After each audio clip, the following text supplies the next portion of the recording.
আহ, China একটা খুবই important এবং ভেরি ভেরি স্ট্র্যাটেজিক একটা ফ্যাক্টর। তার কারণ হচ্ছে আমাদের বুঝতে হবে প্রথমত বাংলাদেশে কিন্তু চীনের যথেষ্ট পরিমাণের ইনভেস্টমেন্ট রয়েছেন, স্পেশালি সেটা রয়েছে চট্টগ্রাম পোর্টে।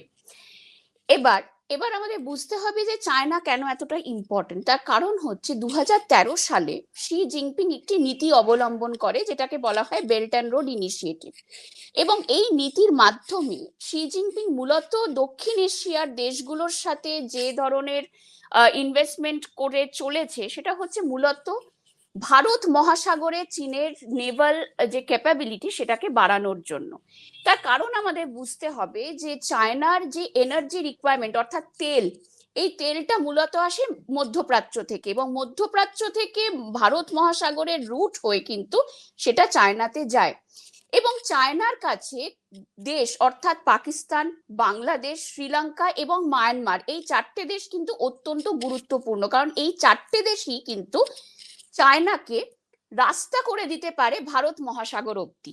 মায়ানমারে আমরা জানি সিটওয়ে পোর্টে, কিয়াকফু পোর্টে চায়নার মারাত্মক ইনভেস্টমেন্ট রয়েছে, বাংলাদেশের চট্টগ্রামে, শ্রীলঙ্কার কলম্বোতে, পাকিস্তানের গোয়াদারে। এবার সমস্যা হচ্ছে চীন কিন্তু চাইছে এই দেশগুলোতে ইনভেস্টমেন্ট করে এই দেশে চায়নার একটা পাপেট সরকার বসাতে, যেটা আমরা শ্রীলঙ্কার, এক্স্যাক্টলি আমরা শ্রীলঙ্কার ক্ষেত্রে দেখেছি, আমরা মালদ্বীপসের ক্ষেত্রে দেখেছি। মায়ানমারে ডেফিনেটলি একটা অন্যরকম সমস্যা চলছে, কারণ যেহেতু সেখানে সেনা অভ্যুত্থান হয়ে গেছে। বাংলাদেশের ক্ষেত্রে কিন্তু চায়না মূলত চেয়েছিল একটা স্টেবল গভর্নমেন্ট, এবং অনেকেই মনে করছে যে এই আনস্টেবিলিটিটার পেছনে চায়নার হাত আছে। কিন্তু একটা বিষয় আমাদের বুঝতে হবে যে চায়না চুপচাপ থাকলেও আনস্টেবিলিটিটা কিন্তু চায়না একেবারেই চায় না, কারণ চায়নার সেখানে বিজনেস ইন্টারেস্ট ক্ষতিগ্রস্ত হচ্ছে। কিন্তু সমস্যা হচ্ছে আমরা যদি চায়নার ইন্টারন্যাশনাল মানে স্ট্যান্ড পয়েন্ট দেখি, সেটা আফগানিস্তানের ক্ষেত্রে হোক, শ্রীলঙ্কার ক্ষেত্রে হোক, মায়ানমারের ক্ষেত্রে হোক, চায়না কিন্তু জেনারেলি কখনো কোনো স্টেটমেন্ট দেয় না। চায়না ওয়েট অ্যান্ড ওয়াচ করে, এবং সেখানে যদি দেখে যে কোনো একটা পার্টিকুলার সরকার, সেটা যদি তালিবান হয় আফগানিস্তানের ক্ষেত্রে, বা বাংলাদেশের ক্ষেত্রে যদি এরকম একটা আনস্টেবল গভর্নমেন্ট হয়, বা মায়ানমারের সেনা হয়, চায়না কিন্তু তাদের সাথে হাত মিলিয়ে নেয় শুধু তার বিজনেস ইন্টারেস্টের জন্য। এখন এক্ষেত্রে বাংলাদেশের ক্ষেত্রে আমরা দেখছি যে পাকিস্তানের কিন্তু একটা প্রত্যক্ষ এবং পরোক্ষ মদত রয়েছে শেখ হাসিনাকে ক্ষমতাচ্যুত করা, এবং সেখানে মোহাম্মদ ইউনিসের একটা সরকার গঠন করা, যে মোহাম্মদ ইউনিস কিন্তু অ্যাকচুয়ালি ইসলামিক ফান্ডামেন্টালিস্টদের হাতে একটা পুতুল, এর বেশি কিছু নয়। তো এর পেছনে কিন্তু আইএসআই এর একটা বড় ভূমিকা রয়েছে। কিন্তু সমস্যা হচ্ছে আইএসআই কিন্তু একটা প্রচুর পরিমাণে ফান্ডিং পায় চায়না থেকে। তো সেই দিক থেকে আমরা বলতে পারি যে চীনের ডাইরেক্ট কোনো ইনফ্লুয়েন্স না থাকলেও একটা পরোক্ষ মদত কিন্তু চীনের রয়েছে, সেটা থ্রু পাকিস্তান। এখন ভারতের ক্ষেত্রে বাংলাদেশ একটা বড় মাথা ব্যথার কারণ। তার প্রধান কারণ হচ্ছে বাংলাদেশে আমরা দেখেছি বিগত কয়েক বছরে প্রো চায়না একটা সেন্টিমেন্ট কিন্তু বাংলাদেশের মানুষের মধ্যে তৈরি হয়েছে। যদিও শেখ হাসিনা গভর্নমেন্ট তিনি অনেক বেশি প্রো ইন্ডিয়ান ছিল, তার তার কি কারণ সেটা আমরা মূলত সবাই জানি। কিন্তু তার হলেও শেখ হাসিনা কিন্তু চায়নার সঙ্গে একটা ভালো সুসম্পর্ক বজায় রাখার চেষ্টা করেছে। কিন্তু বাংলাদেশের যারা বিরোধী দলগুলো ছিল, যারা আওয়ামী লীগের বিরোধী ছিল, মেনলি বিএনপি বা অন্যান্য যে ক্ষুদ্র দলগুলো রয়েছে, তারা কিন্তু অনেক বেশি প্রো চাইনিজ, কারণ তারা অনেক বেশি অ্যান্টি ইন্ডিয়ান। এখন বাংলাদেশ একটা দুর্বল অর্থনীতি, বাংলাদেশ একটা দুর্বল দেশ, তাকে ডিপেন্ড করতে হবে একটা বড় দেশের ওপর, either that is India or China. এখন সমস্যা হচ্ছে যে যদি ইন্ডিয়া কোনো রকম কোনো স্ট্রিনজেন্ট অ্যাকশন বাংলাদেশের ক্ষেত্রে নেয়, তাহলে সেখানে চায়নার ইনফিলট্রেট করে যাওয়াটা কিন্তু অনেক বেশি ইজি হবে। দেখুন, যেটা আমি বললাম যে ভারতের পক্ষে এখন বাংলাদেশ নিয়ে অতিরিক্ত করা স্টেটমেন্ট মানে সেখানে চায়নাকে একেবারে ইনভাইট করে দেওয়া। এবং আমরা জানি যে চায়নার সঙ্গে ডিসএনগেজমেন্টটা কিন্তু ভীষণভাবে গুরুত্বপূর্ণ ছিল, কারণ আমরা দেখেছি যে বিগত কয়েক মাসের মধ্যে, মাস বলবো না, রাদার বছরের মধ্যে কিন্তু অরুণাচল বা আকসাই চীন রিজনের এরকম অনেকগুলো গ্রাম, ছোট ছোট, ইভেন সিকিম বর্ডারে কিন্তু চায়না অলরেডি অ্যানেক্স করে নিয়েছে, যেটা স্যাটেলাইট ইমেজ থেকে আমরা যেটুকু তথ্য পাই। তো তো এই জায়গায় দাঁড়িয়ে বাংলাদেশের ক্ষেত্রে কোনো রকম কোনো কড়া মন্তব্য, কোনো রকম কোনো ইন্টারভেনশন, সেটা কিন্তু আমার মনে হয় ব্যাকফায়ার করবে ইন্ডিয়ার ক্ষেত্রেই।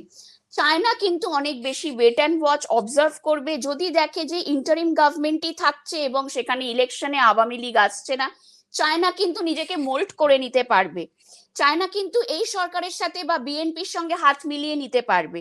কিন্তু ভারতের পক্ষে কিন্তু সেটা হয়ে যাবে অনেক বেশি ডিফিকাল্ট। এবং ভারতের যদি এখন কোনো ইন্টারভেনশন বাংলাদেশে করে, বাংলাদেশের পাবলিক কিন্তু অনেক বেশি অ্যান্টি ইন্ডিয়ান হয়ে যাবে, যেটা আমার ধারণা।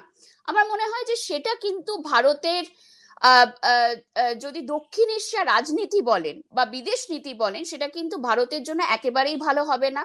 রাদার আমি যেটা প্রথমেই বললাম যে ভারতের পক্ষে এখন 20 জানুয়ারি অর্থাৎ মার্কিন যুক্তরাষ্ট্রে ট্রাম্পের গদিতে বসা, এটা একটা বড় অপরচুনিটি হতে পারে। এবং সেকেন্ডলি যেটা, যে অন্যান্য যত আন্তর্জাতিক যে ফোরাম গুলো রয়েছে, ইন্টারন্যাশনাল ফোরামস গুলো আছে, সেখানে বাংলাদেশ ইস্যুকে তুলে ধরা। বুঝতে হবে যে যেভাবে বাংলাদেশে অ্যান্টি ইন্ডিয়া সেন্টিমেন্টস গুলো বৃদ্ধি পেয়েছে ওভার দ্য ইয়ার্স, এবং মূলত লাস্ট কয়েকটা মাসে যেভাবে বেড়েছে অ্যান্টি ইন্ডিয়ান সেন্টিমেন্ট, সেখানে কিন্তু ভারতের পক্ষে এই মুহূর্তে দাঁড়িয়ে কোনো হঠকারী সিদ্ধান্ত নেওয়া আমার মনে হয় না খুব একটা কনস্ট্রাকটিভ স্টেপ হবে। রাদার আমার মনে হয়, কারণ আমরা দেখুন আজকে বাংলাদেশের ক্ষেত্রে largest trading partner definitely India, কিন্তু ইন্ডিয়া যদি ট্রেডিং বন্ধ করে দেয়, ইন্ডিয়াকে রিপ্লেস করার জন্য কিন্তু আরো 5টা দেশ আছে, তার মধ্যে চায়নাও রয়েছে। তো সেই জায়গাটা কিন্তু আমার মনে হয় যে যেভাবে আমাদের দক্ষিণ এশিয়ার যদি আপনি রাজনীতি দেখেন, অধিকাংশ দেশের সাথে কিন্তু ভারতের সম্পর্ক সেই অর্থে ভালো নয়। আমরা যদি নেপাল দেখি বা পাকিস্তান তো ছেড়েই দিলাম, আফগানিস্তানে এখন তালিবানের শাসন, শ্রীলঙ্কার সাথে আমাদের একটা সমস্যা চলছে, স্পেশালি সেখানে যখন ফাইন্যান্সিয়াল ক্রাইসিস হলো, তারপরে চায়নার সেখানে হিউজ অ্যামাউন্ট অফ ইনভেস্টমেন্ট। বাংলাদেশেও কিন্তু চায়নার ইনফিল্ট্রেশনটা যথেষ্ট ভাবে লাস্ট কয়েক বছরে বেড়েছে। তো সেই জায়গায় আমার দাঁড়িয়ে আমার মনে হয় যে ভারতের পক্ষে এই মুহূর্তে কোনো স্ট্রং কিছু করাটা খুবই ডিফিকাল্ট। তবে হ্যাঁ, একটা বিষয় আমি বলতে পারি যে ভারত যেটা করতে পারে সেটা হচ্ছে আন্তর্জাতিক যত প্রেক্ষাপটগুলো রয়েছে বা আন্তর্জাতিক যত স্তরগুলো রয়েছে, সেটা ইউনাইটেড নেশনস থেকে শুরু করে বিভিন্ন যে আমাদের মাল্টিল্যাটারাল ফোরামস আছে, ব্রিক্স আছে, সাংঘাই কোঅপারেশন অর্গানাইজেশন আছে, অথবা বিভিন্ন দেশ অর্থাৎ ইউরোপিয়ান ইউনিয়নের দেশগুলো, সেই দেশের সঙ্গে কিন্তু একটা ডায়ালগ ওপেন করে তারা ভারত কিন্তু এই প্রজেকশনটা করতে পারে যে বাংলাদেশে হিউম্যান রাইটস ভায়োলেশন হচ্ছে এবং সেখানে একটা ইন্টারন্যাশনাল ইন্টারফারেন্স কিন্তু যথেষ্ট পরিমাণে দরকার। এবং আরো একটা বিষয় যেটা ভারতের জন্য খুবই ডিফিকাল্ট, সেটা হচ্ছে দক্ষিণ এশিয়ার